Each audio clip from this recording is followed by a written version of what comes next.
Il enseignait dans les synagogues. Il se leva pour faire la lecture. On lui remit le livre du prophète Isaïe. Il ouvrit le livre et le referma. Il se mit à leur dire, « Aujourd'hui s'accomplit ce passage de l'Écriture. L'Esprit m'a envoyé porter la bonne nouvelle.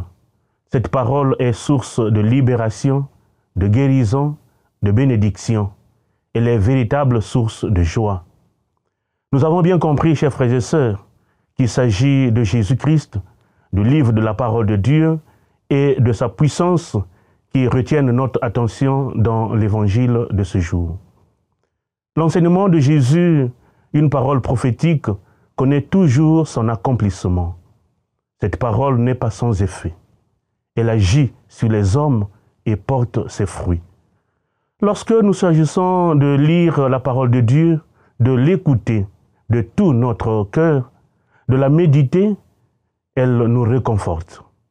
Alors, ne laissons pas la parole de Dieu improductive dans nos vies. Laissons-la plutôt produire ses fruits en nous, dans nos vies.